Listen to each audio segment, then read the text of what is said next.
I do want to talk a little bit more about that phrase, the trend to the extremes, and also how, in some ways, as you were saying, Richard, seeing that lived out in the trenches of World War I changed the hopefulness of the world that we could somehow master violence by staring at the fact that somehow it was mastering us in a way we hadn't anticipated. And even,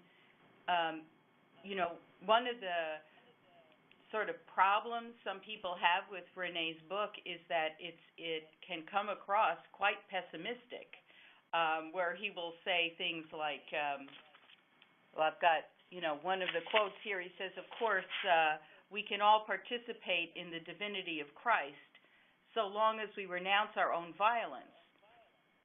However, we now know, in part thanks to Clausewitz, that humans will not renounce it. So there's this sort of,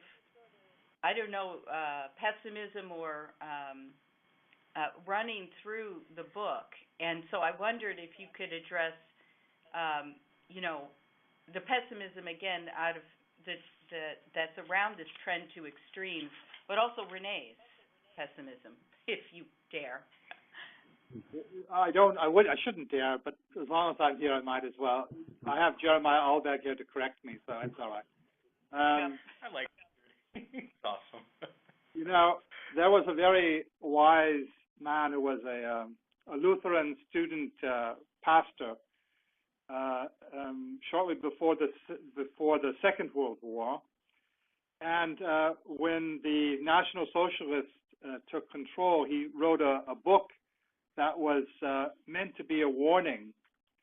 A book on the Book of Apocalypse, called the Last Book of the Bible.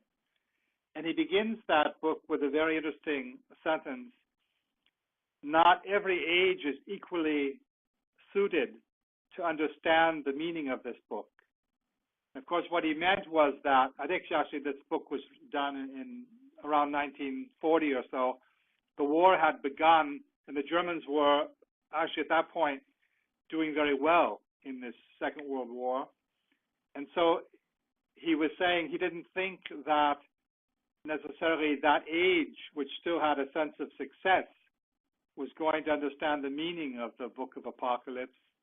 But certainly by the time it was really widely received, 4 years later, 5 years later, then people in Germany understood the meaning of that book, which was not pessimistic, but it was hope for those who had lost hope in their own sense of political success. Certainly a demoralized Germany at that point, one that had experienced extreme moral failure and certainly also defeat from without. And it then understood, in a certain sense, this kind of hope that is the apocalyptic hope. Apocalypse is not meant to be really a lack of hope, but it's a source of hope, but it's a hope for a kind of salvation that comes vertically from above because of the way in which we've gotten ourselves into a mess. If you think of the apocalypse and you take away the mythological side, the Book of the Apocalypse just takes time out from the disasters to give you a little bit of a breathing space. You can have a new one in a certain sense. But the disasters it talks about are the poisoning of water and air and soil. It is wars. It is an extension of disease that can't be controlled. If you take away the notion that God actually sends these things sort of out of his own making, and you see that the point of the apocalypse is that they result from human action, which is also in the book, and that's why, in fact, they come about, then it starts to read like something that's almost a realistic analysis of what people are worried about: the escalation of violence in our time, the fact that the atomic period is no longer controlled by a political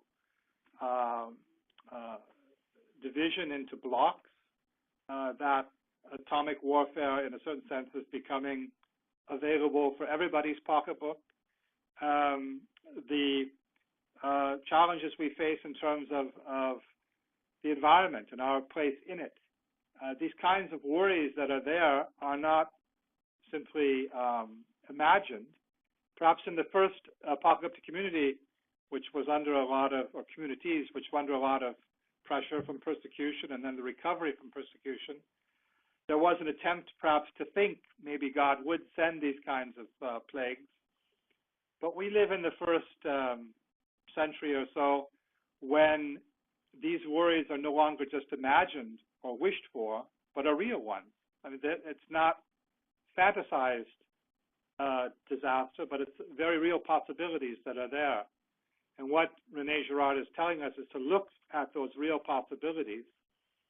There is, of course, a possibility that if you see those dangers, you'll look for a solution that's not simply a political one. Political solutions don't go deeply enough into the problem.